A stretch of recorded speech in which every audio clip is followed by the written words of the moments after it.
자, 요한복음 4장 20절에서 26절 말씀을 보겠습니다. 자, 우리 다 같이 읽겠습니다. 시작. 우리 조상들은 이 산에서 예배하였는데 당신들의 말은 예배할 곳이 예루살렘에 있다 하더이다. 예수께서 이르시되 여자여 내 말을 믿으라. 이 산에서도 말고 예루살렘에서도 말고 너희가 아버지께 예배할 때가 이르리라. 너희는 알지 못하는 것을 예배하고 우리는 아는 것을 예배하노니 이는 구원이 유대인에게서 남이라. 아버지께 참되게 예배하는 자들은 영과 진리로 예배할 때가 오나니 곧 이때라. 아버지께서는 자기에게 이렇게 예배하는 자들을 찾으시느니라. 하나님은 영이시니 예배하는 자가 영과 진리로 예배할지니라. 여자가 이르되 메시아 곧 그리스도라 하는 이가 오실 줄을 내가 아노니 그가 오시면 모든 것을 우리에게 알려주시리이다. 예수께서 이르시되 네게 말하는 내가 그라 하시니라. 아멘.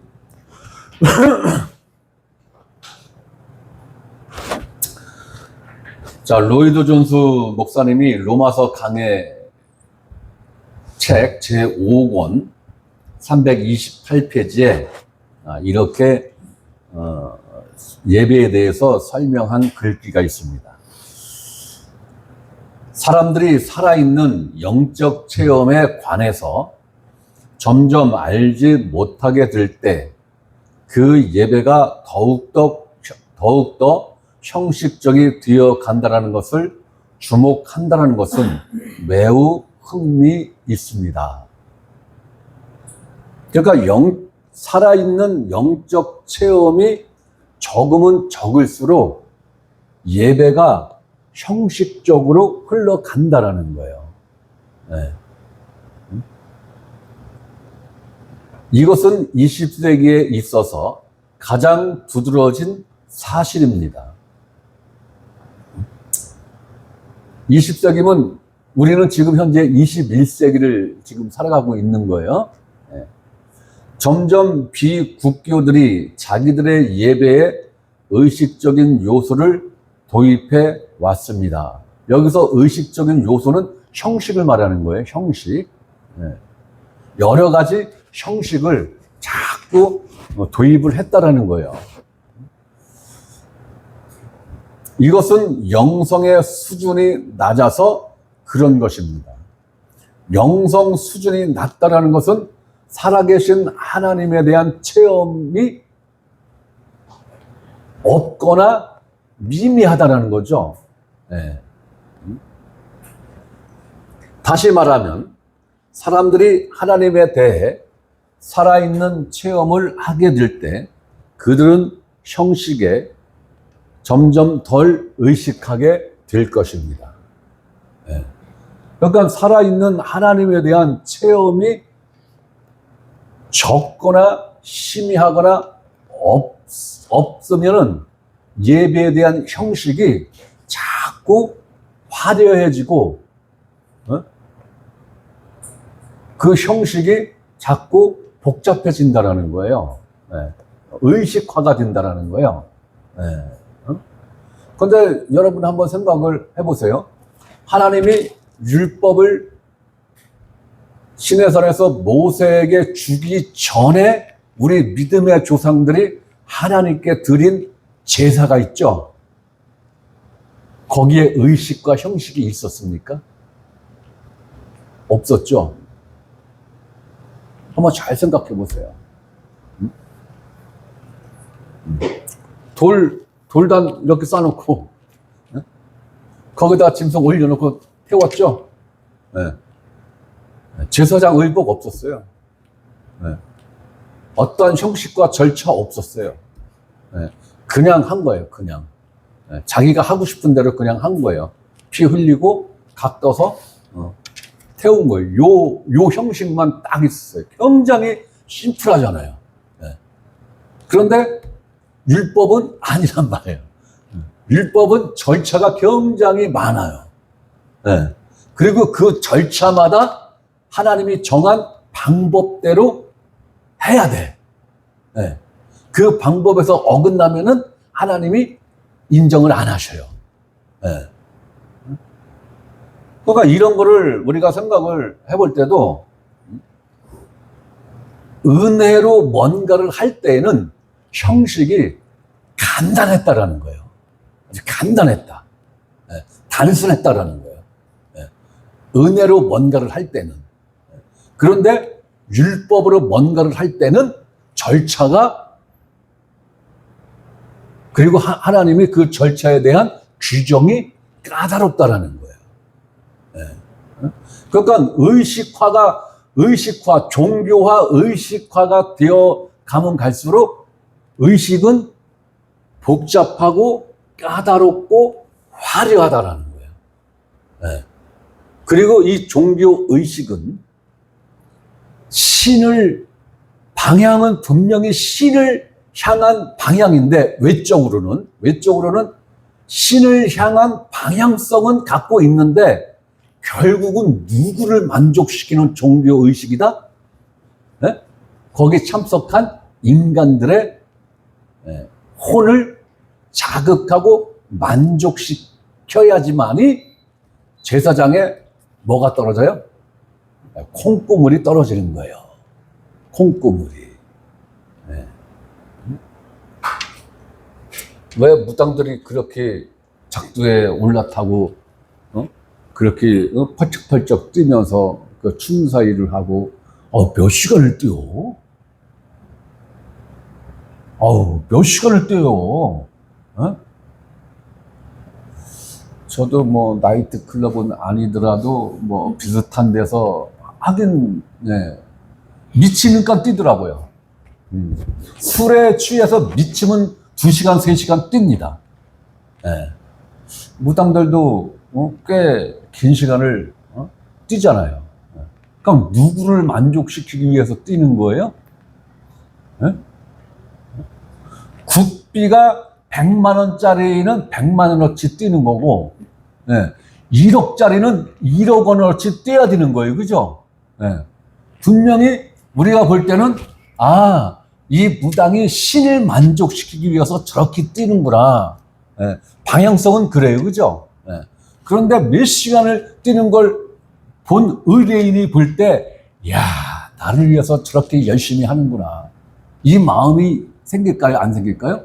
당연히 생기죠. 네. 1억 아깝지 않네. 1억 아깝지 않네.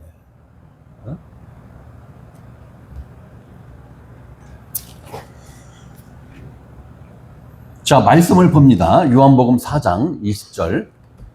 우리 조상들은 이 산에서 예배하였는데, 여기서 우리 조상들은 유대인들이에요? 아니면 사마리아인들이에요? 네. 정확하게 말하면 북이스라엘 사람들을 말하는 거예요. 북이스라엘. 그러니까 10지파. 이스라엘의 10지파. 네. 이 산에서 예배하였는데, 이 산은 어떤 산이에요? 네. 그리심산이에요. 그리심산. 네. 그리심산에서 예배를 했다라는 거예요. 당신들의 말은, 여기서 당신들은 누구를 말하는 거예요? 유대인. 네. 유대인들의 말은 예배할 곳이 예루살렘에 있다 하더이다. 예배할 곳이 예루살렘에 있다 하더이다. 그러니까 여기서 지금 예배하는 장소가 두 곳이 지금 나오는 거예요. 그죠? 네. 사마리아인들, 곧 북이스라엘 사람들은 그리심산에서 예배를 했고, 남유다, 네? 이 사람들은 예루살렘에서 예배를 했다라는 거예요. 네. 예배 장소가 두 장소가 지금 설정돼서 지금 얘기가 되어지는 겁니다. 여기에 대해서 예수님이 이제 하시는 말씀이에요. 예수께서 이르시되 여자여 내 말을 믿으라. 이건 뭐예요? 사마리아인들하고 유대인들하고 신뢰성이 별로 없다라는 거예요. 서로가. 그죠? 왜? 유대인들은 사마리아 사람들을 개만도 못한 족속으로 취급을 했어요. 개만도 못한. 그러면 성경에서 말하는 개는 누구예요? 예? 이방인들. 예. 율법이 없는 이방인들. 그런데 사마리아 사람들은 그 개 같은 이방인보다도 더 취급을 안 했다고요. 예. 그러니까 지렁이 보듯이 구더기 보듯이 했다라는 거예요. 응? 유대인들이. 그러면 사마리아 사람들이 자기네들을 그렇게 생각하는 그 유대인들에 대해서 엄청난 호감을 가졌을까요? 아니죠. 같이 아마 경멸했을 거예요. 예. 그러한 관계란 말이에요. 서로 신뢰성이 없는 거예요. 그러니까 예수님이 여자여, 내 말을 믿어라. 이 산에서도 말고, 이 산이 어떤 산? 그리심산에서도 말고, 예루살렘에서도 말고, 그러니까 물리적으로 지정된 장소가 의미가 없는 시대가 온다는 거죠. 네. 지금 예수님하고 이 사마리아 여인이 만나서 얘기하는 그 시대가 아닌 이제 장차 미래에 이러한 시간이 올 것이다. 네. 그리심산에서도 no, 예루살렘에서도 no. 물리적인 장소가 의미가 없는 이 시대가 올 것이다라는 것을 예수님이 지금 예고를 하는 거예요, 지금. 자, 봅니다. 아버지께 예배할 때가 이르리라. 아버지께 예배할 때가 이르리라. 그러면 지정된 장소가 아닌 자유로운 곳에서 자유로운 시간에 아버지께 예배할 때가 이르리라. 분명한 것은 누구에게 예배할 때가 온다라는 거예요? 아버지라는 단어를 쓰는 거예요, 지금. 신이 아닌 아버지를 신으로 인식하는 사람 있습니까? 없죠. 여러분들 아버지가 여러분들에게 신이었습니까? 네. 7살 때까지는 신적인 존재예요. 7살까지는. 근데 이제 8살, 9살, 10살 이렇게 되면서 아버지도 못하는 게 있네? 아버지도 안 되는 게 있네? 이것을 이제 인식하기 시작을 하잖아요. 그죠? 네. 그러면은 이제 서서히 내 아버지는 신이 아니네. 슈퍼맨이 아니네. 히어로가 아니네. 못하시는 것도 있네. 약한 부분이 있네. 이걸 인식한단 말이에요. 그러니까 하나님을 아버지로 지금 소개를 하는 거예요, 지금. 그러니까 우리가 앞으로 예배하는 너희가 지금까지는 하나님이라는 그 신, 창조주이신 그 신께 예배를 해왔는데 앞으로는 물리적 장소가 의미가 없는 때가 와. 그때에는 창조주라는 그 신에게 경배하고 예배하는 게 아니라 아버지께 예배하는 거야. 아버지께 예배하는 거야. 그러면 아버지와 자식의 관계가 뭘로 형성되어 있어요? 무엇으로? 어떠한 끈으로 연결되어 있어요? 혈연이죠. 그런데 여기서는 혈연에 강조점을 두고 제가 말씀드리고 싶은 게 아니라 사랑이잖아요. 사랑. 부자지간에 거래를 하는 부자가 있습니다. 우리 집은 저하고 아들 간에 거래를 합니다. 커피를 하나 사줘도 대가가 있어야 돼. 햄버거를 하나 사다 줘도 대가가 있어야 돼. 2, 3주 안에 그에 상응하는 뭔가가 나한테 안 오면 저는 막 짜증냅니다. 심지어는 가는 정 있는데 왜 오는 정이 없어? 협박까지도 합니다. 우리 작은 아들이 잘 합니다, 저한테. 뭔 얘기하다? 사랑입니다. 자녀와 아버지의 관계는 사랑이에요. 그러니까 지금 예수님은 너희가 의무적으로 예배했잖아. 의무감과 책임감을 갖고 예배를 했잖아. 왜? 벌 받지 않으려고. 그리고 축복을 받기 위해서 했잖아. 그런데 앞으로는 그게 아니야. 앞으로는 아버지한테 예배를 하는 거야. 아버지한테. 부자지간 관계는 이 사랑이라는 이 관계 이외에 없어요. 그러니까 예배는 사랑을 전제로 해서 하는 게 예배예요. 그러니까 남의 자식이, 다른 집 자식이 나를 아버지라고 해서 나를 경배할 수 있다 없다? 없다라는 거예요. 우리 이웃집 아이가 나를 경배하고 찬양하는 이유는 뭐예요? 내가 당신을 위해서 이렇게 힘쓰고 애쓰고 찬양을 하니 나한테 용돈 좀 주세요. 이거잖아요. 그죠? 그럼 내 입장에서는, 아니, 누가 하라고 했어? 그리고 내가 너하고 그런 약속 한 적 있어? 아니, 네가 일방적으로 나를 경배하고 찬양하고 해놓고, 나한테, 돈을 달라고 하면 돼? 축복해달라고 하면 돼? 그러한 거래를 하겠다라고 계약서를 쓴 사실이 없는데, 네가 일방적인 거잖아. 그리고 나는 그러한 관계에서는 어떠한 것도 줄 수가 없어. 왜? 너하고 나하고는 사랑이라는 이 등신 아닙니다.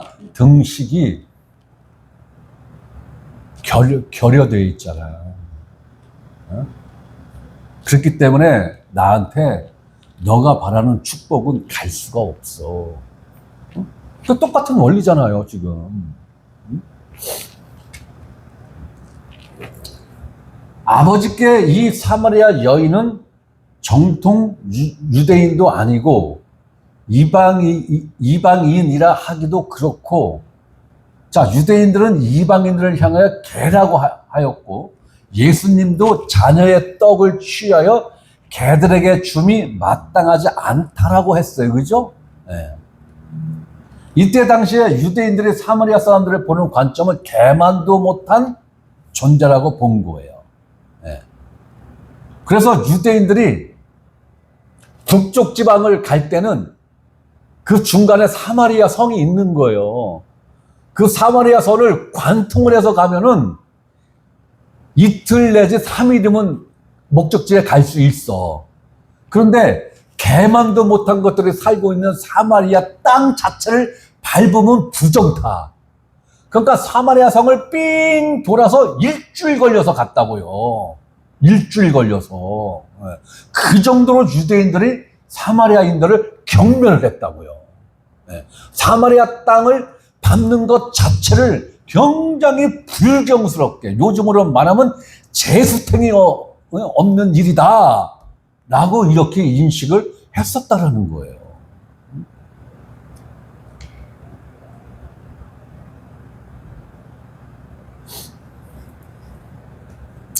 자, 이러한 때에 하나님을 향하여 아버지라 부르며 그 아버지에게 예배할 것이라는 이 말씀은 선지자, 곧 메시아가 아니면은 감히 선포를 할 수가 없는 말씀인 거예요.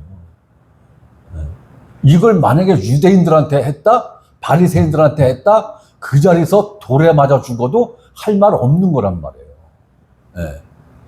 이거는 상상도 할, 유대인들의 입장에서는 상상도 할 수 없는 지금 말씀이란 말이에요, 이거는.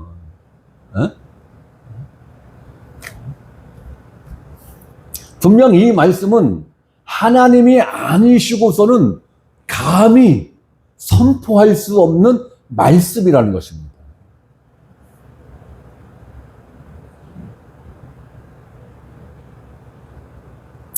그러면서 22절, 너희는 알지 못하는 것을 예배하고, 너희는 알지 못하는 것을 예배하고. 이때 당시야 사마리아인들은 모세 오경만을 가지고 있었어요. 네.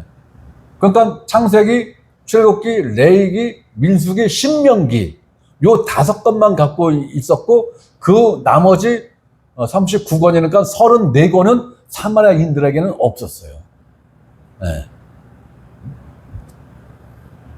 그러니까 전형적인 종교 행위의 예배를 했다라는 거예요, 사마리아인들은.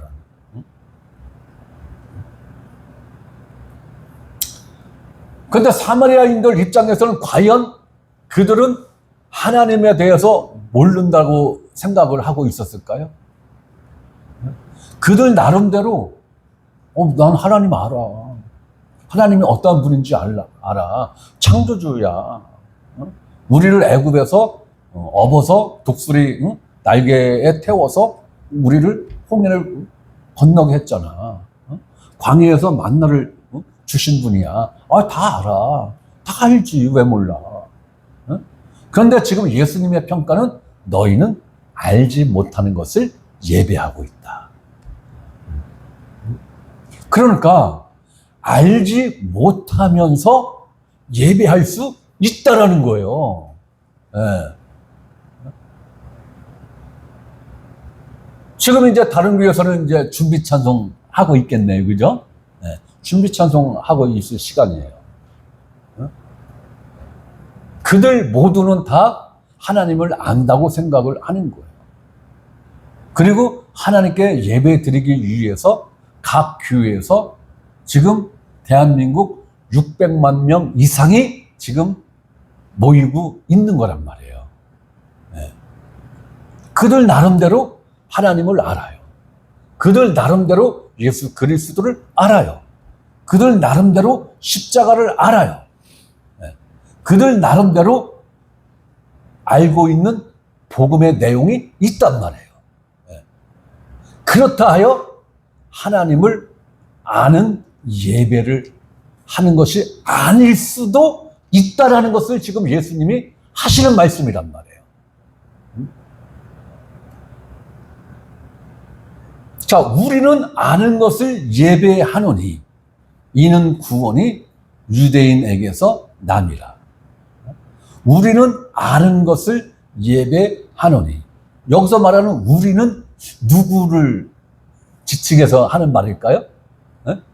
문자적으로 볼 때는 유대인들을 말하는 거예요. 그죠? 네, 유대인들을. 그런데 우리가 히브리서를 공부를 했습니다마는 히브리서를 통해서 알 수 있는 것은 과연 유대인들이 하나님을 올바르게 아는 지식을 갖고 있었느냐라는 거예요. 네? 아니다. 네, 히브리서 기자는 아니야. 네? 그걸 이야기를 한단 말이에요. 그죠? 네. 그렇다면은 여기서 우리는 아는 것을 예배하노니, 문장상으로 봤을 때는 유대인들을 이야기를 하는 건데, 내용을 들어가서 우리는 이라는 이 단어를 생각해 볼 때, 유대인도 아닌 것 같은데? 그죠? 네. 이는 구원이 유대인에게서 남이라. 이 말씀은 뭐냐? 다윗의 씨로 오실 메시아, 곧 그리스도인 예수님 자신을 가리켜서 한 얘기죠. 네.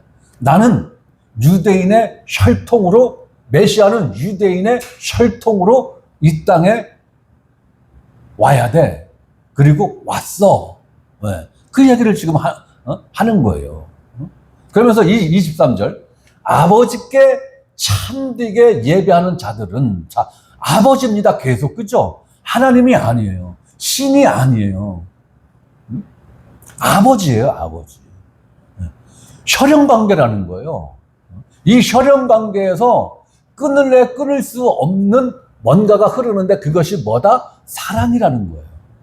아버지가 능력이 있던 없던, 내 자식이 비록 중증 장애인을 가졌다 할지라도 이 관계는 사랑이라는 이 뭔가가 흐르는 것을 끊을 자가 없잖아요. 그죠? 네. 끊을 수가 없는 거예요. 자식 입장에서도 끊을 수가 없는 거고, 부모 입장에서도 끊을 수가 없는 거예요. 뭐를? 사랑을. 자, 아버지께 참되게. 여기서 참되게의 의미는 무엇일까요? 하나님과 생명관계, 즉 부자관계, 혈통관계를 정확하게 알고 그 아버지께 예배해야 한다라는 거예요. 사랑으로 예배해야 한다는 거예요. 율법의 총강이 뭡니까? 마음을 다하고 뜻을 다하고 힘을 다하고 목숨을 다하여 주 너의 하나님을 어떻게 하라? 사랑하라. 이게 결여된 예배는 뭐다? 종교 행위다라는 거예요. 종교 행위고 종교 의식에 불과하다라는 거예요. 그럼 이러한 행태의 예배는 예수님 말씀을 근거로 해서 생각해 볼 때 참된 예배 범주 안에 들어있는 겁니까? 참된 예배 범주에 밖에 있는 예배라는 거예요? 참된 예배 범주 밖에 있는 행위를 지금 종교적 행위를 지금 하고 있는 것이다 라고 예수님이 지금 평가를 하는 거란 말이에요. 자, 아버지께 참되게 예배하는 자들은 아버지를 정확하게 알고 예배의 의미도 알고 하는 예배하는 자들은 이렇게 예배를 한다라는 거예요. 영과 진리로 예배할 때가 오나니. 때가 오나니. 이거는 현재는 아니라는 거예요. 그죠? 예수님이 사마리아 여인과 우물가에서 지금 대화하는 그 시대, 그 시간, 그 장소는 아니다라는 거예요. 미래에 이러한 시간표가 올 거야. 그 얘기를 하는 거예요. 미래에 올 거야. 미래에. 그런데 지금 예수님이 이 얘기를 한다는 것은 아주 먼 미래가 아닌 아주 가까운 미래에 이게 시행이 될 거야. 그 촉박성을 지금 갖고 말씀을 하시는 거예요. 그죠? 촉박성을 갖고. 영과 진리로 예배할 때가 오나니 곧 이때라. 그럼 곧 이때는 구체적으로 어느 때일까요? 예수님은 분명히 이 땅에 와 계시는데, 예수님이 이 땅에 와 계시는데 지금은 아니야. 이거잖아요. 그죠? 그럼 곧 이때라. 아버지께 참되게 예배하는 때가 이때라. 영과 진리로 예배하는 때가 이때라. 야, 그리심산도 아니야. 예루살렘 성전도 아니야. 물리적인 장소, 시간, 이런 게 의미가 없는 오직 영과 진리로 예배하는, 참되게 예배하는 이때가 곧 와. 이 얘기잖아요. 그죠? 그럼 곧 이때라가 언제예요? 언제? 십자가. 십자가. 모든 것은 십자가가 분수령이에요. 아버지께서는 자기에게, 하나님 자기 자신에게, 그러니까 우리의 예배 대상은 오직 누구라는 거예요? 아버지라는 거예요. 우리가 하는 예배의 대상은 오직 아버지라는 거예요. 아버지. 자기에게 이렇게 어떻게 영과 진리로 참되게 예배하는 자들을 찾으시느니라. 그러면 여기서 찾으신다는 이 말을 이렇게 예배하는 자들을 하나님이 어떻게 한다는 거예요? 만드신다라는 거잖아요. 그죠? 이렇게 하나님께, 아버지께 예배하는 자들을 하나님이 만들어 내신다라는 거예요. 그러니까 여기서도 선택의 문제가 나오는 거죠. 선택의 문제가 나오는 거예요. 그러니까 되나가나 교회라는 곳에 와서 찬송가 부르고 기도하고 사도신경 고백하고 시편 교동문을 낭독하고 헌금을 하고 축복 기도를 받고 하나님 말씀을 감명 깊게 듣고 주기도문 내지는 사회자의 축도로 예배를 마친 이 일을 했다고 하여 나는 하나님께 예배했어. 이게 아니다라는 거예요. 그럼 오직 누가 인정을 해야 예배라는 겁니까? 누가 인정을 해야? 아버지가 인정을 해야 되는 거예요. 아버지가 인정을 해야.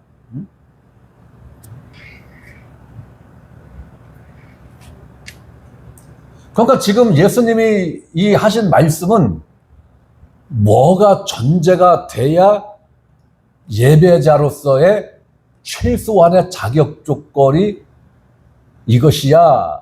지금 이걸 말씀을 하고 있는 것 같은데 최소한의 자격 조건이 뭡니까?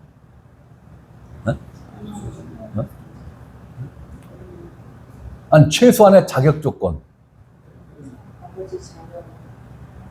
그걸 좀 신학적인 용어로 표현을 하면 거듭남이죠.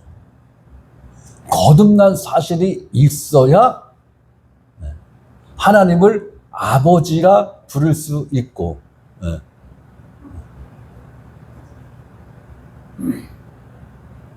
홍길동이 가장 한스러워한 게 뭐예요?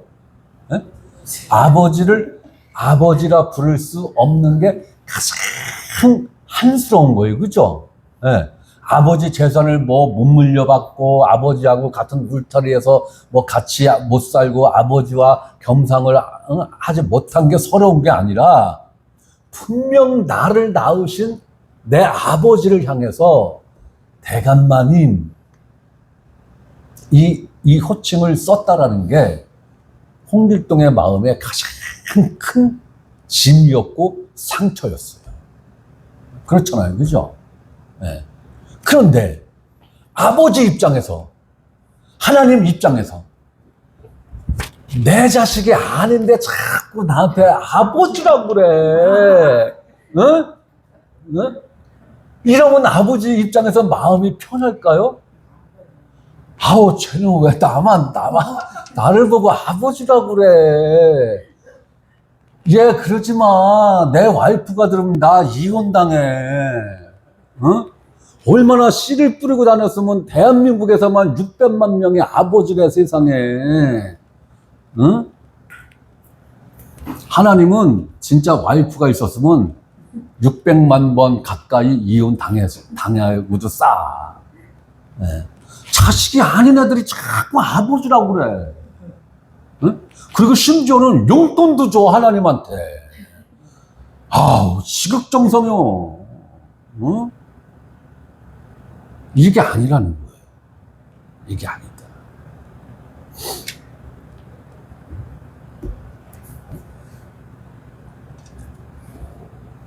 자, 하나님은 영이시니. 자, 하나님은 영이시니. 하나님이 어떠하다면 하나님을 예배하는 자도 하나님의 어떠함과 같아야 한다는 거죠. 네. 그러면서 하는 말이 예배하는 자가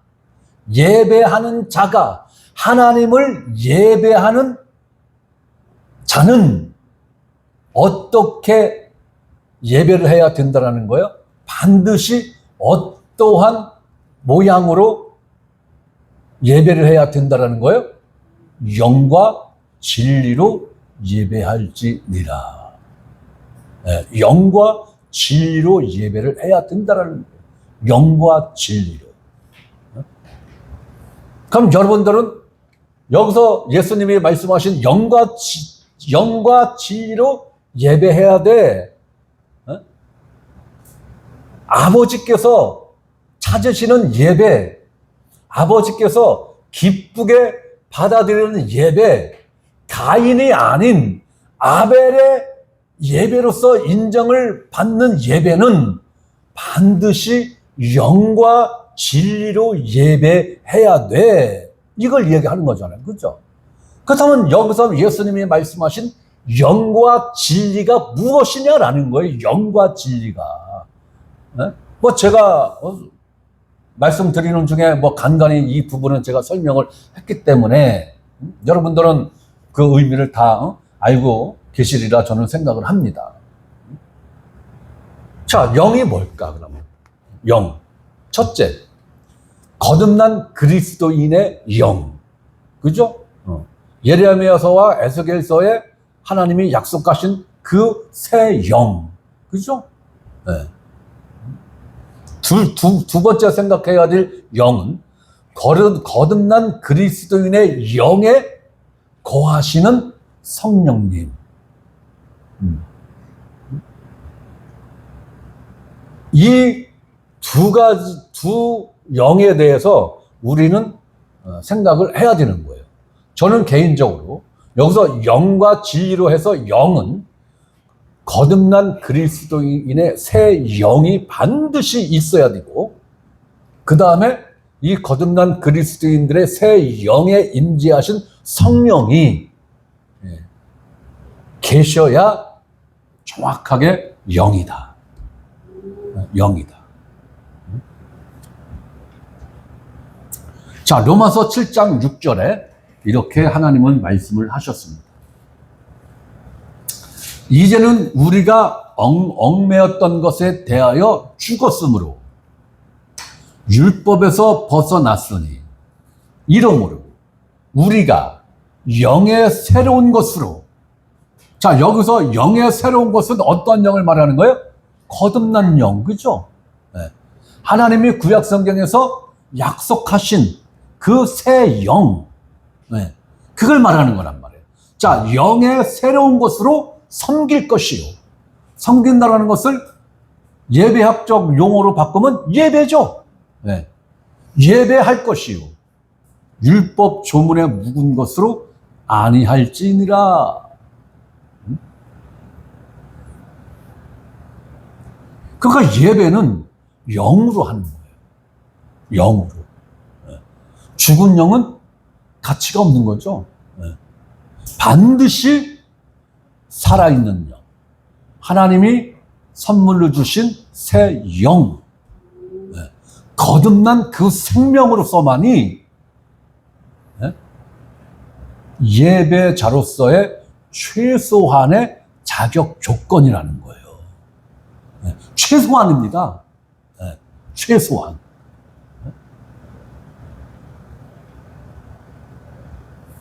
이것이 아니고는 하나님을 섬길 수가 없다라는 거예요, 지금. 여기서 섬긴다라는 것은 예배한다라는 거잖아요. 제사한다라는 거잖아요. 제사장 노릇을 한다라는 거잖아요. 제사장.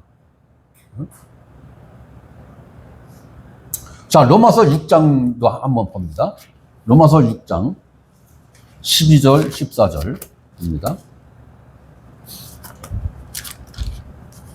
로마서 6장 12절에서 14절 말씀까지 봅니다.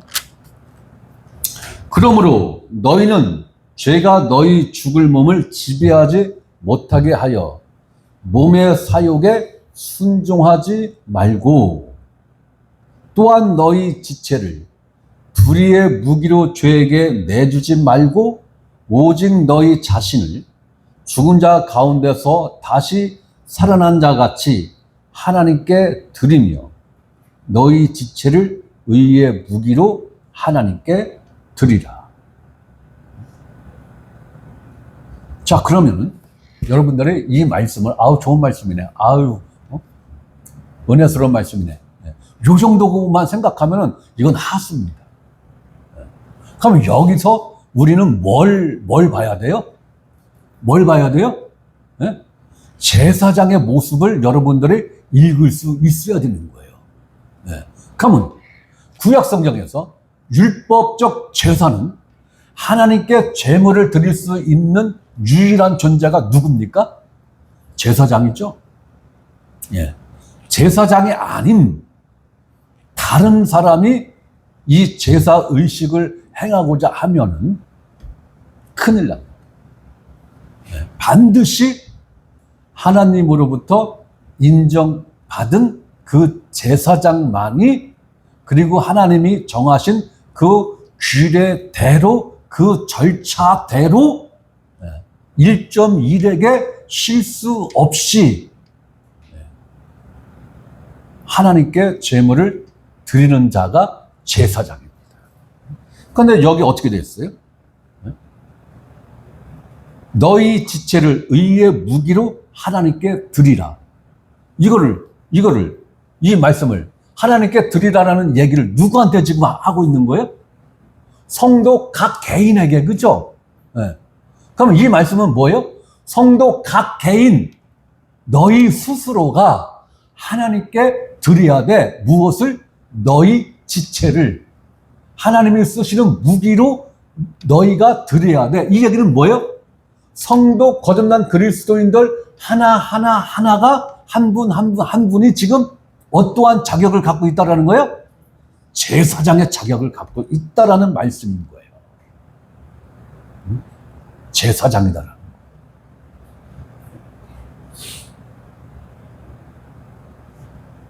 목사가 하나님께 드리는 제사장이야.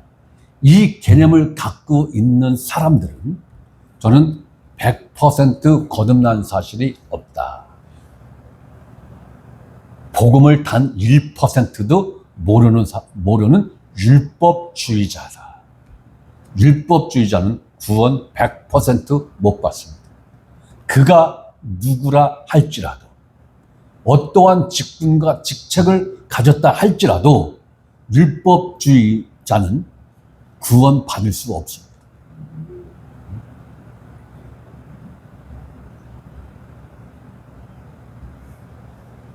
목사가 나를 위해서 하나님께 기도해주면 응답을 빨리 받을 거야. 목사가 나를 위해서 축복 기도해주면 하나님이 신속하게 복을 주실 거야. 이게 율법주의예요. 이게 율법주의. 여기에 지금 갇혀 있는 사람들은 미안하지만 복음을 단 0.01%도 모르는 사람들이에요. 나 알고 있는데, 당신이 말하는 거 나 다 알아듣고 다 이해하는데, 그건 지식이야. 그건 지식이야. 그건 이지의 능력으로 알고 있는 것 뿐이야. 중요한 건 그 말씀 안에 살아 역사하시는 아버지를 체험했니? 이거죠. 아버지께 예배할 수 있는 자는 아버지에 대한 체험이 있어야 되는 거예요. 그래야 아버지도 어이구 내 자식 이러는 거고, 그 자식이 아버지를 향해서 아버지 형식적인 관계의 아버지가 아니라 혈연 관계로서 끈끈한 사랑이 흐르는 양방향으로 서로 주고받는다는 개념보다는 흐르는 이 사랑의 관계에서만이 예배를 할 수 있다. 그러한 자격 조건을 갖고 있는 존재들을 향해서 우리 듬직한 우리 베드로 형제가 뭐라고 했어요? 너희는 하나님 왕가의 제사장이야. 사도들조차도 야 내가 너희들의 제사장이야. 그러니까 나한테 잘해 이것들아. 말한 사실 단 한 구절도 없어요. 신약 성경에. 어떠한 사도도 어떠한 교부들도 내가 너희들의 제사장이야 라고 가르친 사실이 없어요. 나도 내 지체를 하나님께 드리는 제사장. 여러분들도 각자 여러분들의 지체를 하나님이 사용하시는 무기로 드리는 제사장. 이 개념을 정확하게 여러분들이 믿음화를 시키지 못하면 여러분들은, 우리는, 저를 포함해서 우리는 누군가에게 끌려다니는, 그리고 누군가에게 소속되어져서 누군가의 명령에 복종하는 존재로 살아갈 수밖에 없다라는 거예요. 우리는 다 독립적인 제사장이에요. 그러면 제사장은 숫자가 많죠. 그런데 대제사장은 2명, 3명, 5명, 10명 가능해요? 대제사장은 오직 하나밖에 없었어요. 한 명밖에는 없었어요. 그러나 그 대제사장이 관리하는 제사장들은 몇천 명, 몇백 명이 있었단 말이에요. 그럼 우리의 대제사장은 오직 한 분밖에 없다라는 거죠. 그분이 누굽니까? 예수 그리스도. 그러니까 저도 이 예배라는 부분, 아버지께 예배를 드리는 이 부분에 있어서는 나를 총괄을 하고 내가 드리는 제사를 관리, 감독 내지는 조언, 그리고 그것을 이끌어 주시는 분이 누구라는 거예요? 예수 그리스도. 제가 그렇듯이 여러분들의 각자의 삶 가운데서 여러분들의 생명으로 하나님께 예배 드리는 제사장으로서의 여러분 한 명 한 명을 이끌어주고 조언해주고 그렇게 해주시는 분이 누구라는 거예요? 예수 그리스도. 여러분들이 이 개념을 100% 가지셔야 돼요. 그래야지만이 목사에게 여러분들이 영적으로 종속되는 것을 막을 수 있는 거예요. 여기서 이 개념이 없기 때문에 목사가 제사장이야. 이 개념은 이미 망한 개념이란 말이에요. 그 영이 죄와 허물로 죽은 상태로 그대로 있는 상태. 그것을 자기 입으로 고백하는 것 뿐인 거예요. 그래서 저는 이 예배가 21세기를 살아가는 우리들이 아버지께 드리는 예배가 어떠해야 되는가라는 것을 교회 전통이 아닌 신학이라는 그 학문적 개념에서의 예배가 아닌 하나님은 이 예배라는 것을 어떻게 말씀을 하셨는가?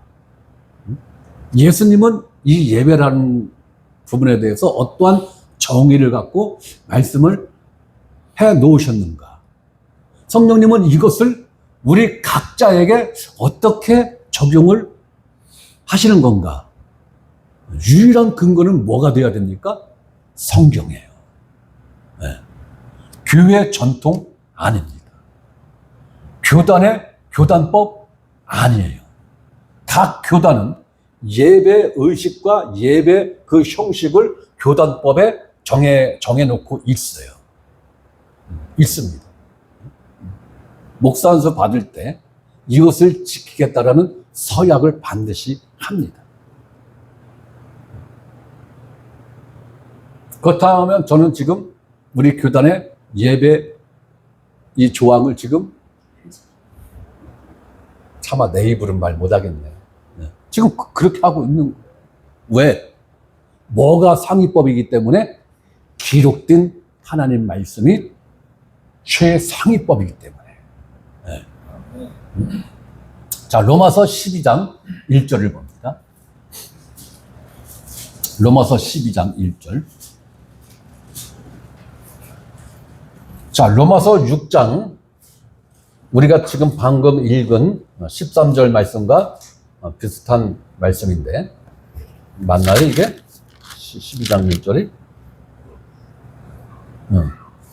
그러므로 형제들아, 내가 하나님의 모든 자비하심으로 너희를 권하노니, 너희 몸을 하나님이 기뻐하시는 거룩한 산 제물로 드리라.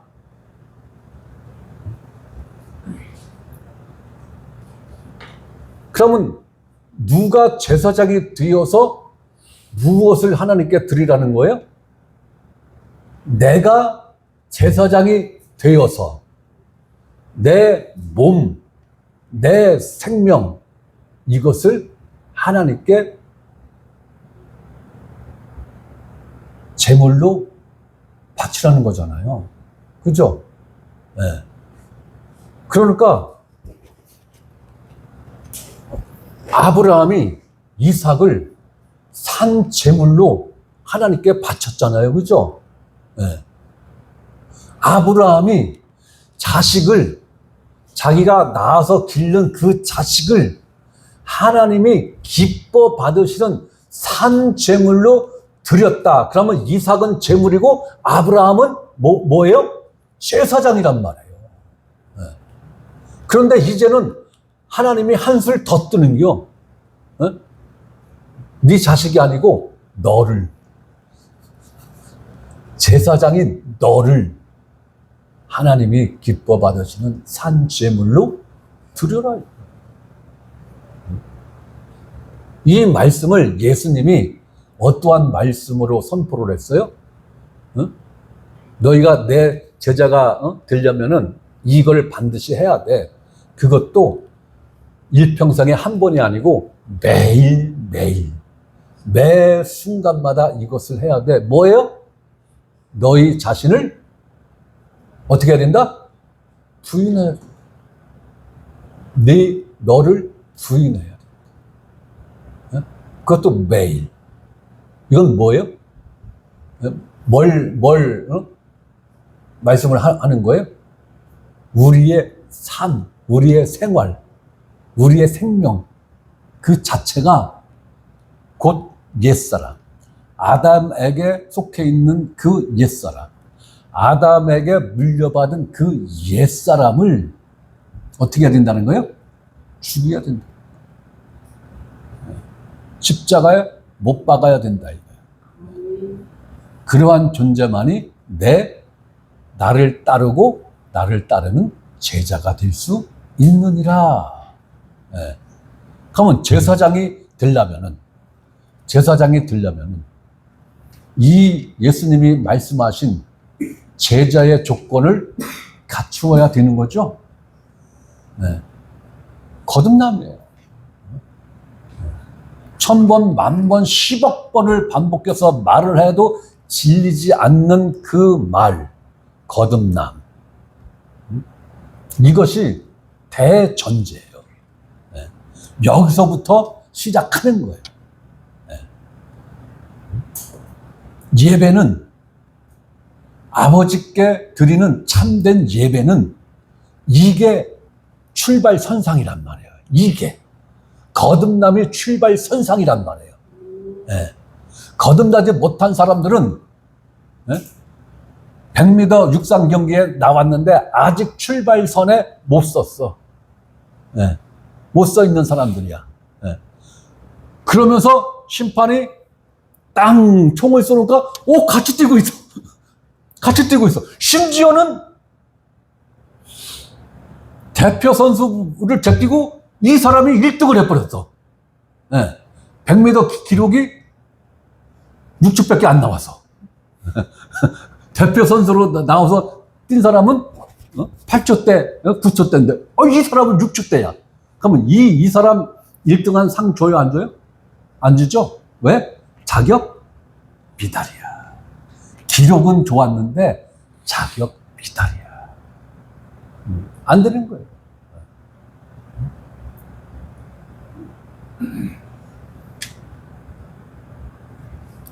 우리는 제사장. 네. 이론적인 게 아니라 베드로전서 2장에 우리 듬직한 베드로 형제가 야 제사장이야. 심지어는 하나님 왕가의 제사장이야.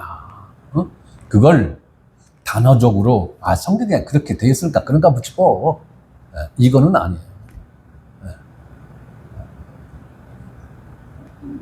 그것을 체험적으로 여러분들이 믿음화를 시킨 내적 사실이 있어야 되는 거예요. 네. 이게 없으면 미안하지만 아직 멀었어요. 아직 멀은 거예요. 이는 너희가 드릴 뭐다? 영적 예배니라. 예배는 우리의 생명과 삶, 생활을 띄워서 생각할 수가 있다 없다? 없다라는 것입니다. 내 생명, 내 삶, 나의 일상적인 생활, 1분, 1초, 1시간, 24시간, 이게 다 뭐다? 예배다라는 거예요. 예배다. 그러니까 우리는 제사장으로서의 삶을 살고 제사장으로서의 생명을 사는 존재다라는 거예요. 이걸 망각하니까 이 의식이 내 삶에 깊숙이 자리를 잡고 있지 못하니까 자꾸 육의 소욕을 쫓아 사는 그 모습이 드러나는 거란 말이에요.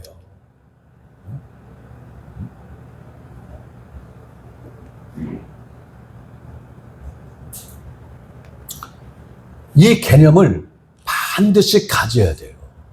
이 개념이 없으니까 세상 사람들이 기독교인들을 향해서 뭐라고 손가락질을 하면서 욕을 합니까? 개독교라는 거예요. 그러면 예수님이 뭐라는 거예요? 개라는 거예요. 우리는 개를 믿는 신도라는 거예요. 이것보다 더 치욕스러운 욕은, 평가는 없어요. 예수님이 개라는 것. 우리는 그 개를 믿고 추앙하고 따르는 존재라는 거예요. 이 얘기는 뭐예요? 너희는 개야. 너희는 개야. 이 평가를 하나님으로부터 듣는 평가라면, 아이, 그렇지요, 하나님. 저는 개입니다. 그런데 죄와 허물로 죽은 저들로부터 듣는 평가라는 게 더 심각한 거예요. 아니, 우리는 죄와 허물로부터 살아난 존재인데 죄와 허물로 죽어있는 그들이 우리를 그렇게 평가를 한다라는 거예요. 그러면 이게 누구 책임이냐? 그러면 이 평가를 되돌릴 수 있는 사람이 누구냐? 바로 우리예요. 우리가 내 생명으로, 내 삶으로 저들에게 보여줘야 되는 거예요. 자, 그러면 영적 예배는 무엇이냐? 자, 영적 예배의 대상이 누구예요? 대상? 자녀가 아버지께 예배하는 거죠. 아버지예요. 아버지라고요. 아버지입니다. 아버지를 존중하고 존경하고 사랑하는데 어떠한 전제 조건이 있어요? 없어요? 없죠. 없어요. 아버지니까 예배하는 거예요. 아버지니까 존중하고 존경하고 사랑하는 거예요. 아버지니까. 다른 이유 없습니다. 아버지니까. 네. 아버지니까.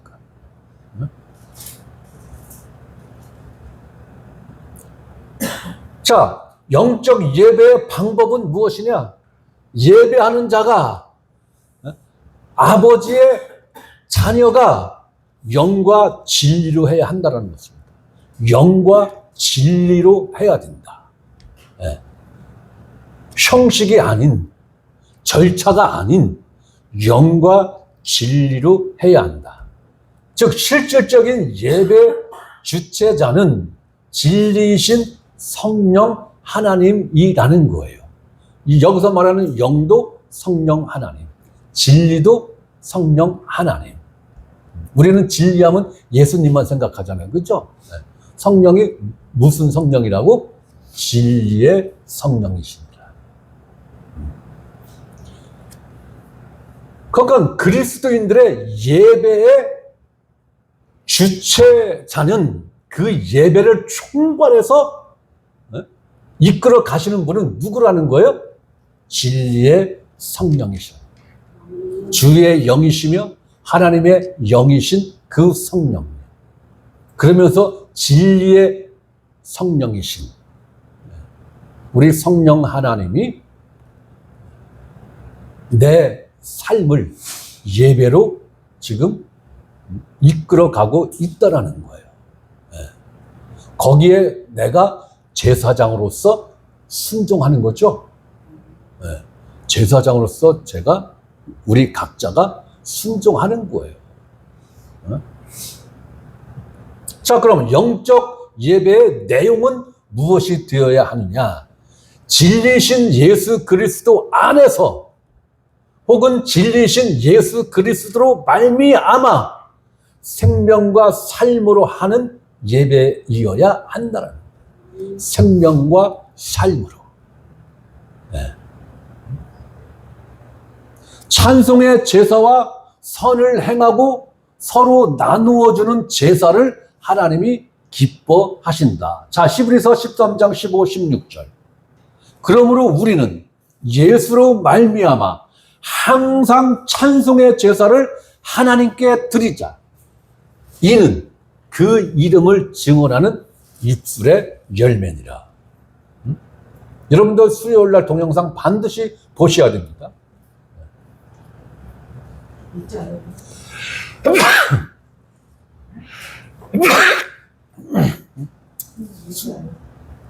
엊그저께 한 수요 예배 동영상 여러분들이 반드시 보셔야 돼요. 반드시 보셔야 돼요. 수요 예배 때 제가 이 히브리서 13장 15, 16절에 대해서는 상세하게 설명을 드렸어요. 여러분들 잘 이 말씀을 보셔야 돼요. 그러므로 우리는 예수로 말미암아 예수로 인하여 혹은 예수 그리스도를 근거로 하여 혹은 예수 그리스도 안에서 항상 찬송의 제사를 하나님께 드리자. 여기서 말하는 찬송은 오늘날 교회에서 건반을 두드려가면서 기타를 치고 드럼을 치면서 하는 찬송을 말하는 걸까요? 아니죠. 아니에요. 그런 찬송을 하는 게 아니에요. 바울과 실라가 감옥 안에서 드럼 치고 올겐 치고 부르는 그 곡조가 딸린 그 노래를 찬송가라고 하나님께 드렸을까요? 아니죠. 아니에요. 그러한 개념의 찬송을 생각하면 아닌 거예요. 여기서 말하는 찬송, 바울과 실라가 감옥 안에서 하나님께 드린 그 찬송은 뭐로 한 찬송이에요? 영으로 한 찬송. 생명으로 한 찬송이에요. 자기 삶의 삶으로 한 찬송이에요.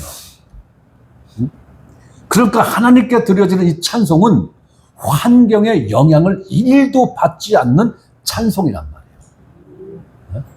환경의 영향을 1도 받지 않는 그 찬송. 그것은 오직 영으로만 할 수 있는 찬송인 거예요. 항상 찬송의 제사를 하나님께 드리자. 항상입니다. 항상. 항상을 다른 말로 표현하면 범사에, 그죠? 범사에. 이는 그 이름을 증언하는 입술의 열매니라. 그래서 그 이름은 누구의 이름이에요?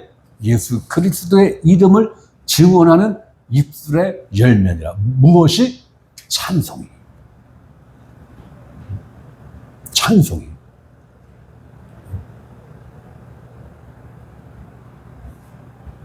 이해하시죠? 네.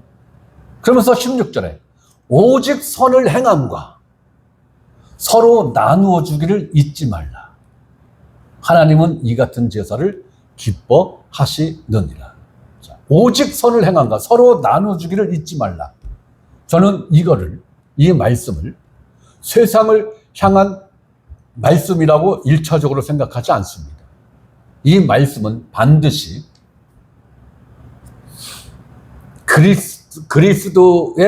그리스도가 머리시요. 그 머리에 몸통을 형성하면서 각 지체로 구성되어 있는 교회. 교회 안에서의 선행과 그리고 나누어 주는 일. 저는 1차적으로 이렇게 봅니다. 그러고도 교회가 여력이 있고 여유가 있다면 교회 밖에 있는 누군가를 또 도와줄 수 있겠죠. 이 순서는 저는 반드시 지킬 필요성이 있다라고 저는 개인적으로 그렇게 생각을 하는 거예요. 그러니까 움켜잡는 손을 하나님은 어떻게 한다고 그랬어요? 미워한다고 그랬죠? 이건 내 거야 라고 움켜쥐는 손을 하나님은 미워한다라고 말씀을 하셨어요. 내 가족을 먹여 살리고 내 생활을 영유했음에도 불구하고 여분의 물질이 있어. 그럼 그것을 어떻게 하라는 거예요? 서로 나누라는 거예요. 일방적으로 나누는 게 아니라 서로가 뭐예요? 양방향 소통이 돼야 된다는 거죠. 교통이 돼야 되는 거죠.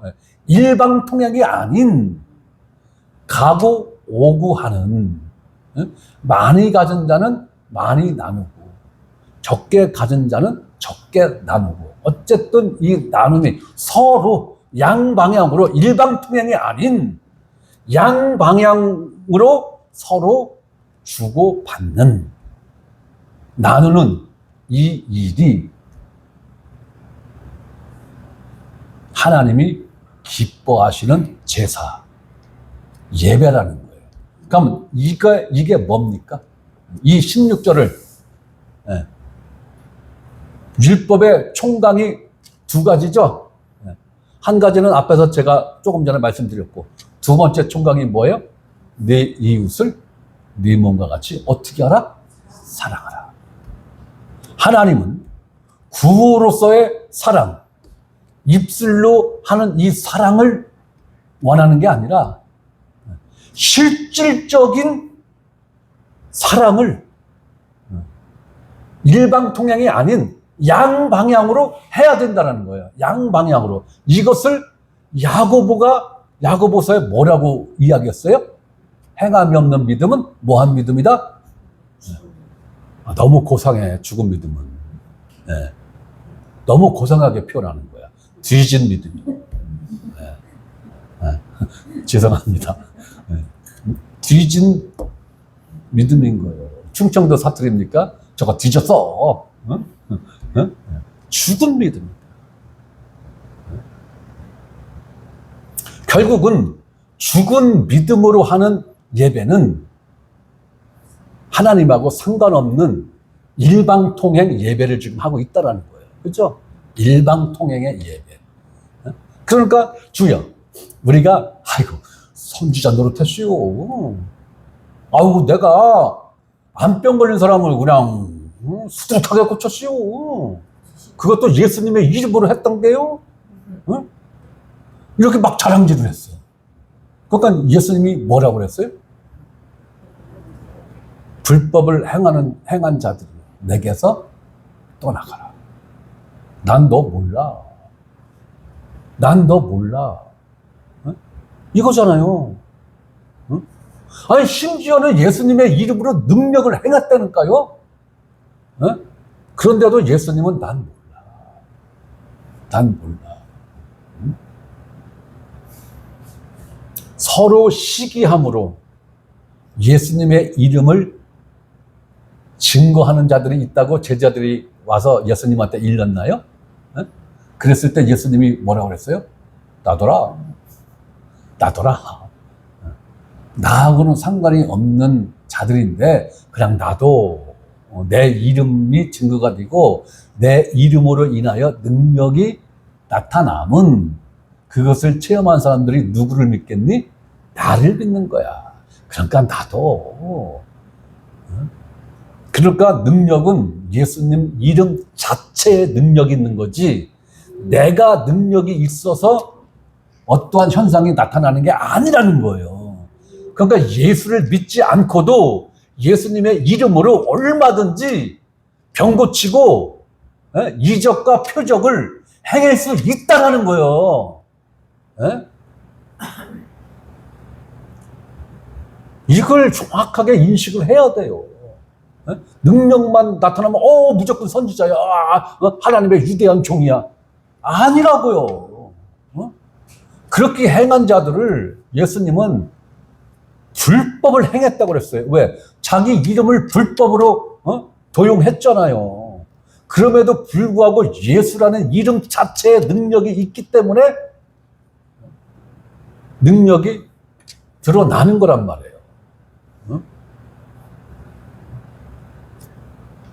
어젯밤에 나만 잠을 못 잔 게 아닌데요.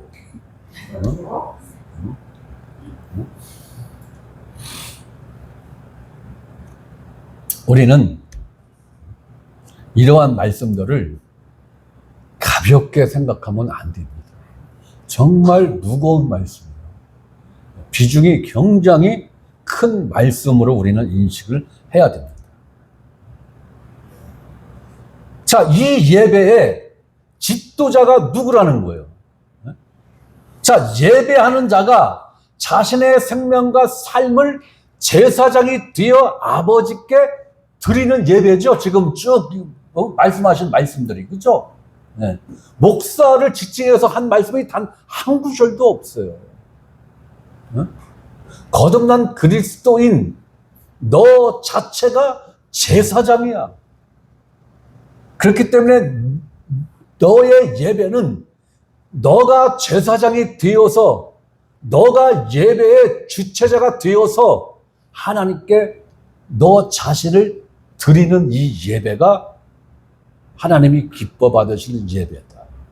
영으로 드려지는 예배다. 라는 거예요. 자, 베드로전서 2장 5절 9절 말씀을 봅니다. 너희도 산돌같이 신령한 집으로 세워지고, 여기서 산돌은 누구를 말하는 거예요? 예수 그리스도. 신령한 집으로 세워지고, 여기서 말하는 신령한 집은 뭘 말하는 거예요? 교회죠. 교회입니다. 예수 그리스도로 말미암아 하나님이 기쁘게 받으실 신령한 제사를, 이게 신령한 제사가 영적인 제사죠. 영의 제사죠.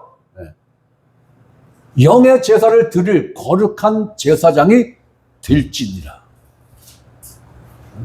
될지니라, 이 말의 의미가 뭐예요? 돼야 된다라는 것이죠. 내가 선택할 수 있는 게 아니라는 거죠. 반드시 너희는 제사장이 되어야 해. 그 말씀인 거예요. 선택이 아니에요. 선택이 아니에요.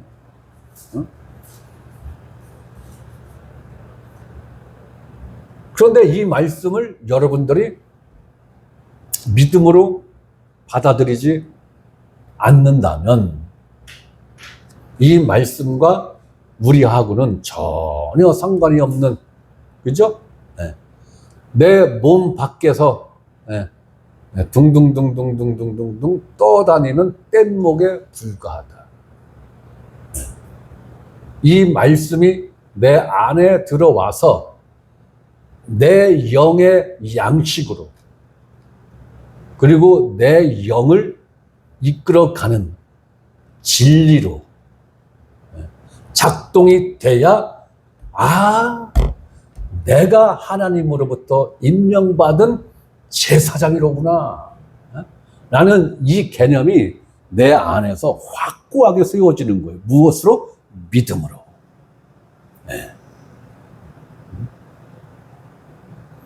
자, 베드로전서 2장 9절 말씀도 봅니다. 그러나 너희는 택하신 족속이요. 누가 택했더라는 거예요? 하나님이 택한 족속. 족속이 뭐예요? 족속. 어떠한 족장에게 속해 있는 백성을 말하는 거죠. 네. 우리는 어떠한 족속에게 속해 있는 백성입니까? 예수라는 족속에게 속해 있는 백성이죠. 네. 왕 같은 왕가의 제사장들이에요. 여기서 왕은 누구를 말하는 거예요? 하나님. 네. 네. 왕가의 제사장들이요. 제사장이라는 거예요. 거룩한 나라요. 그의 소유가 된 백성이니 이는 너희를 어두운 데서 불러내어 죄와 허물로 죽은 그 어두운 데서 불러내어. 누가 불러냈다라는 거예요? 아버지가 불러냈다라는 거예요. 그의 기이한 빛에 들어가게 하신 이의 아름다운 덕을 선포하게 하려 하심이라. 누가 선포를 해야 돼요? 제사장인 내가. 제사장인 목사가 아니라 제사장인 내가. 기이한 하나님의 예수 그리스도의 기이한 빛에 들어간 이 빛이 어떤 빛이에요? 생명의 빛. 생명이신 그 빛. 그 안으로 들어가게 하신 이의 아름다운 덕, 십자가의 덕을 선포하게 하려 하십니다. 하나님의 은혜의 덕을 선포하게 하려 하십니다. 이게 제사장으로서 해야 할 덕목이라는 거예요.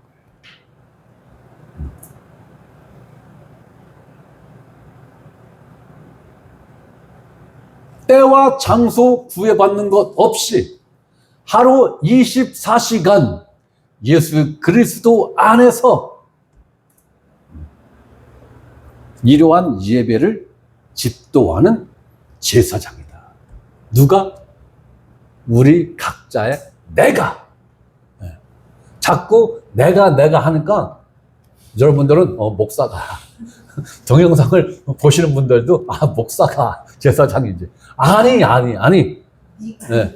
목사인 내가가 아니라 성도 중 한 명인 목사인 나도 내 예배의 제사장이고 여러분 각자도 여러분 예배를 집도하는 제사장이라는 거예요. 하루 24시간 예수 그리스도 안에서 되어져야 하는 예배라는 것입니다.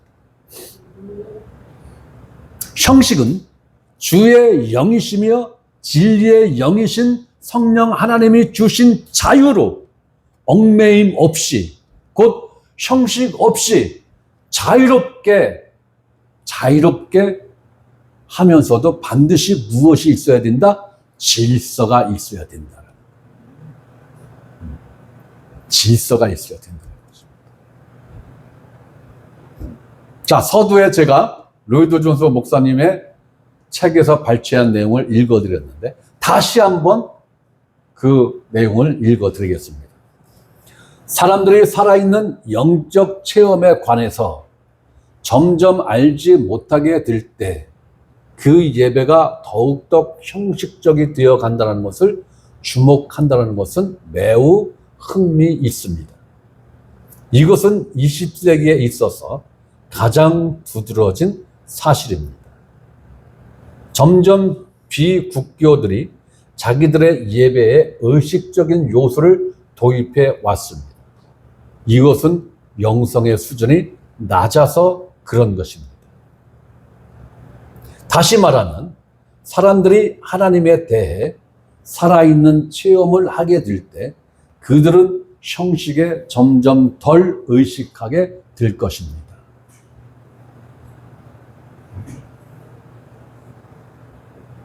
자꾸 교회에서의 예배에 형식이 더해진다는 것은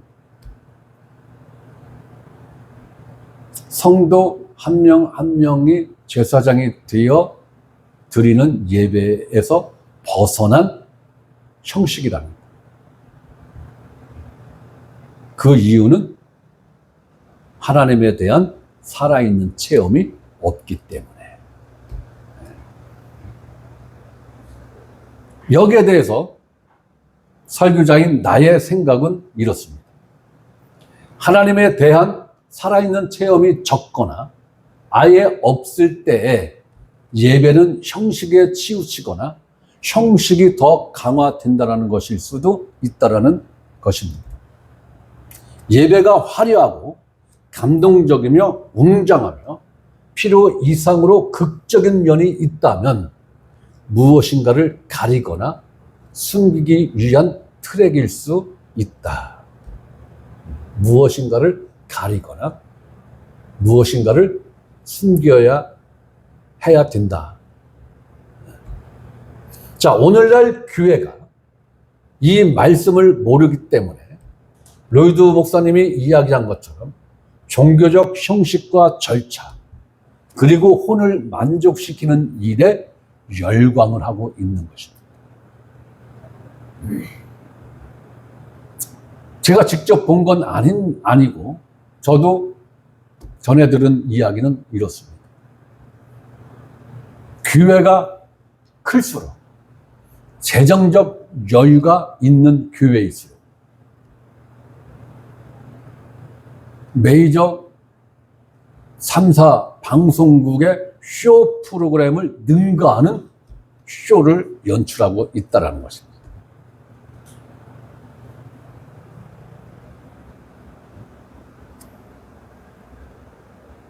과연 그러한 것이 성경에서 이야기하는 예수님이 사마리아 여인에게 이야기한 그 예배일까요? 사도 바울 형제가 로마서에서 피를 토하는 심정으로 선포한 그 예배일까요?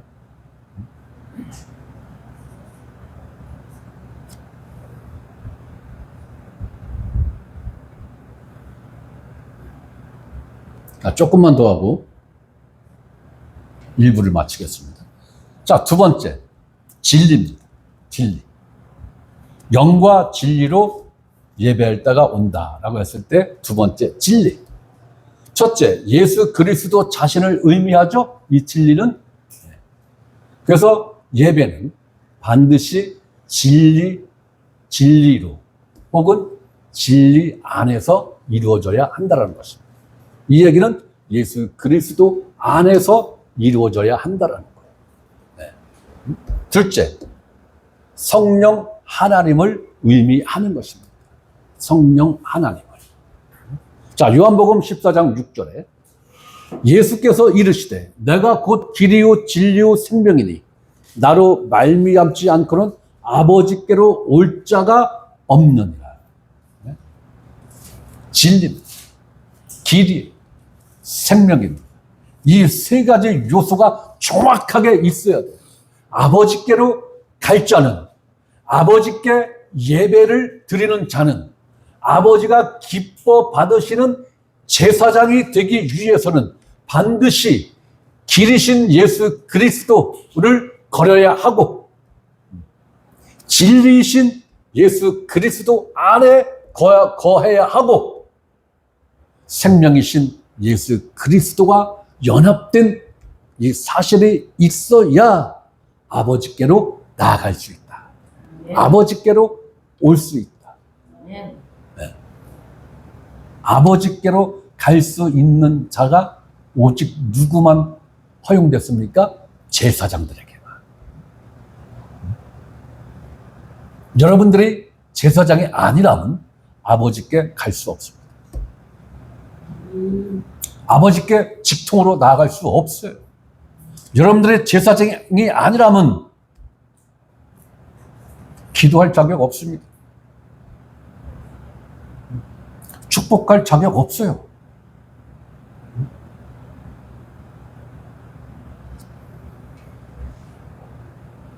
반드시 예배는 예수 그리스도 안에서, 예수 그리스도 안에서 이루어져야 하는 것입니다. 그것도 내 자신이 제사장이 되어서 그 예배를 여러분들이 집행하는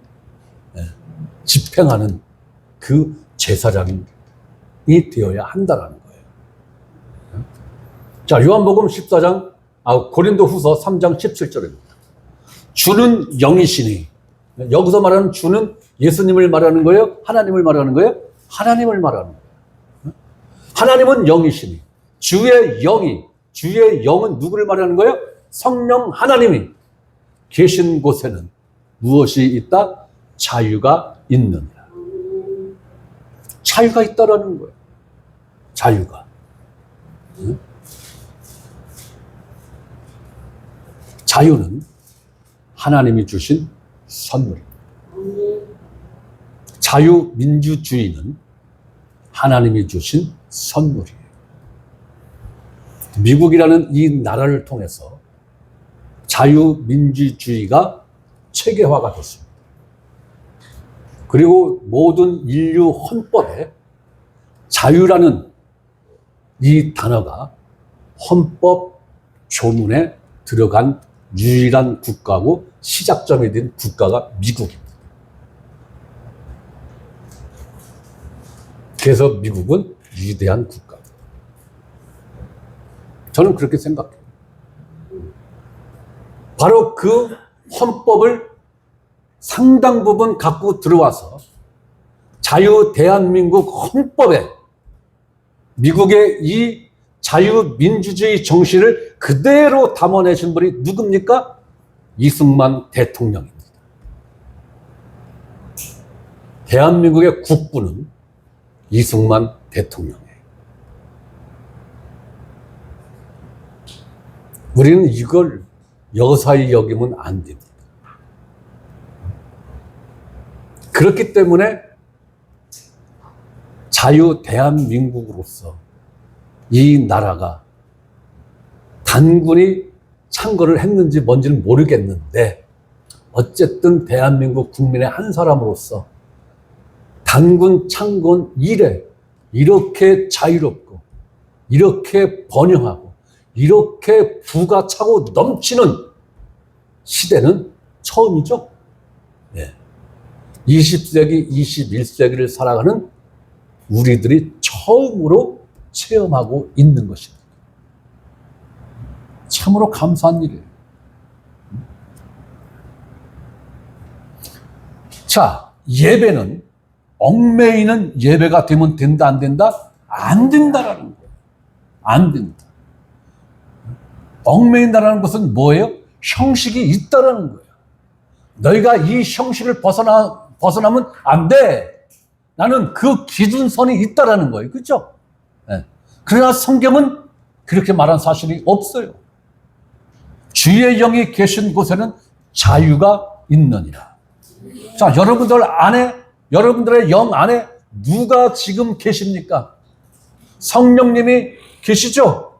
그렇다면 여러분들은 자유를 누리셔야 돼요. 자유를 누리셔야 돼요. 뭔가에 얽매이는 것이 있으면은 그거는 자유자가 아닙니다. 얽매이는 것을 좋아하는 취향이 있다면 그 사람은 거듭나지 못한 사람일 가능성이 대단히 높습니다.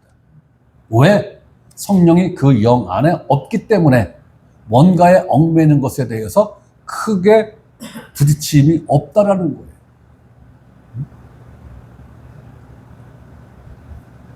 예배는 얽매임이 있으면 이미 율법적 예배입니다. 우리는 자유하는 거예요. 네. 형식 없습니다. 구애받는 거 없습니다. 내 영으로. 그리고 그 영 안에 거하시는 성령이 주시는 그 자유함으로 하나님께 예배를 드려야 한다는 거예요.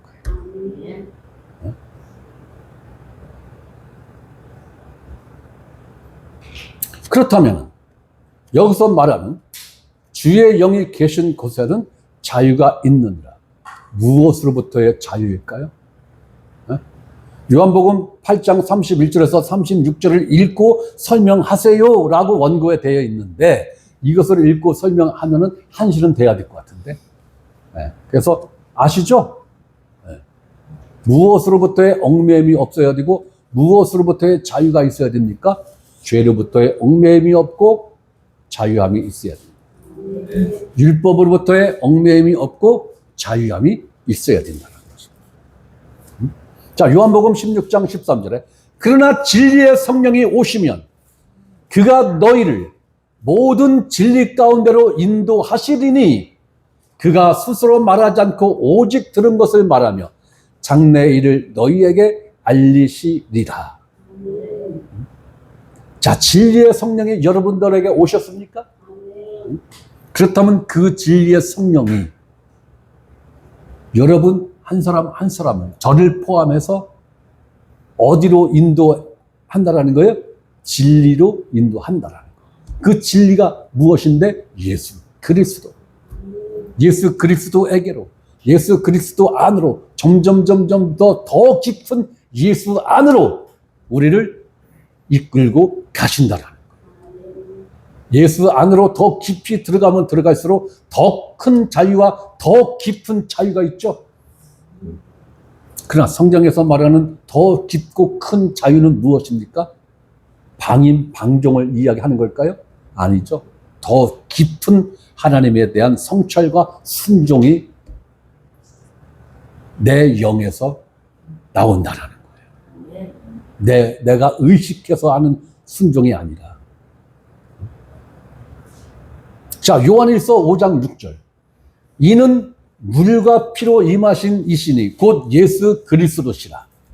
물로만 아니요 물과 피로 임하셨고 증언하는 이는 성령이시니 성령은 무엇이다? 진리니라. 그러니까 성령이 관여하시는 예배, 성령이 관여하시는 내 생명, 성령이 관여하시는 내 삶, 내 생활, 이것이 되어야 하나님께 온전히 드려지는 예배다.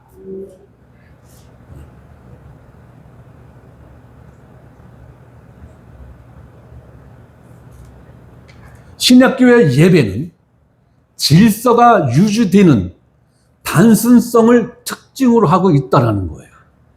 단순하지만 질서가 명확하게 있다는 거예요. 우왕좌왕하는 예배가 아니라는 거예요. 단순하면서도 확실한 질서. 자유가 보장되었지만 그 자유 안에서의 질서가 명확하게 있다는 거예요. 자, 그렇다면 우리는 거의 다 왔습니다. 거의 다 왔어요. 우리는 예배를 이렇게 교회라고 이름 붙여진 이 특정한 장소에 모여서 준비 찬양을 하고 묵도를 하고 대표 기도를 하고 성가대 특송을 하고 하나님 말씀을 선포하고 헌금송을 하고 헌금에 대한 축복 기도를 하고 그리고 사회자의 축도가 예배다. 이 개념을 너무 진하게 갖고 있어요. 이게 예배가 아니다라는 게 아니에요. 분명 이것도 예배입니다. 분명 이것도 예배예요. 그러나 하루 24시간 중에 1시간 반짜리 예배라는 거죠. 아니, 준비 찬송 10시 반부터 해서 예배 끝나는 시간이 12시에 딱 끝나잖아요. 그죠? 그러니까 1시간 반짜리잖아요. 그죠? 1시간 반짜리 예배예요. 제가 이것을 부정하는 게 아니에요. 예배입니다. 틀림없는 예배입니다. 하나님께 드려지는 예배입니다. 이것만 예배라는 인식을 갖고 있는 게 문제다라는 거예요. 그럼 또 한 가지의 예배 형태가 있죠. 저는 그 예배 형태를 이렇게 이름을 붙여봤습니다. 흩어짐의 예배. 우리 모였잖아요. 그죠? 모여서 일주일 내내 이러고 있는 거 아니잖아요. 그죠? 이제 점심 먹고 적당한 시간이 되면 각자 흩어지잖아요. 그죠? 네. 흩어짐의 예배. 우리는 흩어짐의 예배와 모여지는 예배의 두 형태의 예배를 갖고 있다라는 거예요. 그런데 21세기의 교회는 흩어짐의 예배를 아주 이야기하지 않는 건 아닌데 너무 흐려. 네. 너무 잉크가 흐려서 그것을 읽어낼 수가 없어요. 네. 우리가 간혹 새 책을 서점에서 샀는데 어떠한 특정 페이지가 아주 흐린 잉크로 흐리게 인쇄된 부분이 없지 않아 있잖아요. 그죠? 간혹 있습니다. 책 10,000권을 사면 한 권에 한 페이지에 한 줄 정도 그런 현상이 있어요. 그러면 너무 흐리면 그 글자를 읽을 수 있습니까? 못 읽죠. 분명히 글자의 형태는 있어요. 그런데 그것을 읽어내지를 못해요. 그렇듯이 흩어짐의 예배에 대해서도 교회에서 설교자들의 이야기를 전혀 안 하는 건 아닌데 너무 흐릿하다. 너무 흐릿해서 교인들이 그것을 읽어내지를 못한다. 그 부분에 대한 아쉬움이 있다는 것을 저는 말씀드리고 싶은 것입니다. 자, 먼저 흩어짐의 예배. 흩어짐의 예배가 뭐냐? 나의 생명으로 드리는 예배. 여기서 말하는 생명은 아담으로부터 물려받은 그 생명을 말하는 게 아니에요. 왜? 그 생명은 옛사람인데 그 옛사람은 예수 그리스도 안에서 예수 그리스도와 함께 십자가에 못 박혀 어떻게 됐다? 처리됐다. 죽었다. 그렇기 때문에 그 생명을 말하는 게 아니에요. 나의 생명으로 거듭난 생명. 하나님이 새롭게 주신 새 영으로 드리는 예배. 그래서 내가 제사장이 되어 하나님께 드려지는 그것. 즉 나의 삶, 나의 생활을 내가 제사장이 되어 하나님께 24시간 드려지는 그 예배. 그러면 무엇이 비중이 더 큰 예배입니까? 네? 오늘, 일요일인 오늘, 주일인 오늘, 24시간 중에 저희는 좀 특이해서 10시부터 모여서 12시나 12시 반까지 모임을 하고 있는데, 그러면 불과 몇 시간이에요? 2시간. 길어봤자 2시간 반. 아주 길어봤자 3시간. 그죠? 그러면 나머지 19시간은. 요거, 최장 시간으로 따져서 3시간만 예배고, 나머지 19시간은 예배 아닙니까?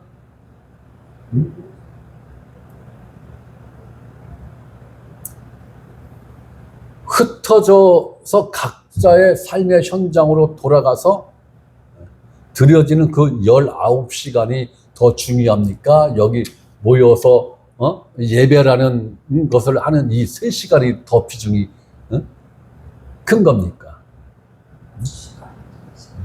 19시간이 몇 배입니까? 6배예요, 6배. 6배 이상 비중 있는 예배를 우리는 예배라는 의식, 인식 자체가 없다라는 게 이게 문제다라는 거예요. 그래서 개독교야. 너는 기독교인이야. 이런 평가를 받는 거 아닙니까? 이것이 흩어짐의 예배입니다. 이 예배 의식을 반드시 가지셔야 돼요. 비중도 훨씬 더 높습니다. 일주일이라는 이 시간을 놓고 한번 생각해 보세요. 일주일이라는 시간을 놓고. 비교 자체가 안 되죠. 한 달이라는 이 시간 개념을 놓고 한번 그 비중을 한번 따져보세요. 그 비중의 차이는 더 벌어지죠. 1년이라는 시간을 놓고 이 비중을 한번 따져보세요. 그 차이는 더 크게 벌어집니다. 10년, 30년, 40년, 50년이라는 이 긴 시간을 놓고 그 비중을 따져보세요. 그 갭 차이가 더 벌어집니다. 흩어짐의 예배, 이 의식을 반드시 가지셔야 됩니다. 흩어짐의 예배의 절대적 제사장은 누굽니까? 여러분 자신 스스로예요. 성경을 근거로 해서 제사장으로서의 책무를 여러분들이 소홀히 한다면 그것은 직무유기입니다. 직무유기. 직무유기한 제사장을 하나님이 기뻐하실 리가 없죠? 없습니다. 자, 그렇다면 이렇게 특정한 장소에 특정한 시간을 정해놓고 모여서 하는 예배는 어떠한 의미를 가져야 되느냐? 이 예배만 절대적 가치를 갖고 있는 예배야! 라고 이야기를 한다면 거기에 대해서 저는 크게 부정하고 싶은 말은 없습니다. 뭐 그럴 수 있죠. 그러나 저는 이렇게 생각합니다. 성도들이 흩어져서 드리는 예배를 지원하기 위한 목적으로, 성도들이 흩어져서 드리는 예배를 지원하기 위한 목적으로 진리의 말씀을 가르치고 교육하여 제사장의 임무를 수행할 수 있게 세우는 일을 하는 예배. 저는 이 목적으로 모여지는 예배라야 저는 성경적인 예배다. 저는 그렇게 생각을 합니다. 그러니까 한 일정한 시간대에 한 장소에 모여지는 이 예배도 절대적으로 중요성을 갖고 있는 거죠. 네. 이걸 소홀히 하자는 게 아니에요. 이 모여지는 예배의 무용성을 이야기하고자 하는 게 아니에요. 절대적 이러한 가치성을 갖고 있다. 그렇기 때문에 히브리서에 너희는 모이기를 싫어하는 자들, 패하는 자들을 본받지 말고 너희는 모이기를 힘써라. 모여서 무엇을 해야 되는데 이러한 일을 해야 되는 거예요. 여러분들이 흩어져서 여러분들의 가정에서, 사업장에서, 직장에서 여러분들의 생명과 삶을, 생활 그 자체를 하나님께 예배드리는 제사장으로서의 역할을, 그 직무를 수행함에 있어서 부족함이 없게 지원하는 그 모임이, 그 예배가 이렇게 모여서 하나님께 드려지는 예배. 이것이 안 된다면 글쎄요. 평가는 여러분 스스로 하시기를 바랍니다. 그래서 저는 이 모여지는 예배가 중요하다. 이 모여지는 예배가 소홀히 되어지고 소극적으로 되어진다면 결국은 무엇이 문제가 돼요? 흩어짐의 예배에 문제가 생긴다. 그것이 문제가 된다면 모여짐의 예배보다 훨씬 더 비중이 큰 그 예배가 소홀해질 수 있다. 그러면서 일주일에 몇 번 안 되는 이 모여지는 예배에 참석했으니까 나는 하나님께 예배 다 드렸어. 이건 빵점짜리다. 빵점짜리라.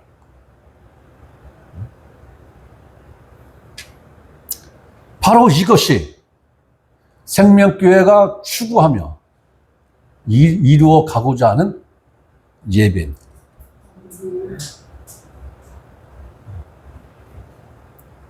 그래서 오늘 나눈 이 말씀은 기초 복음 공과에 넣을 거예요.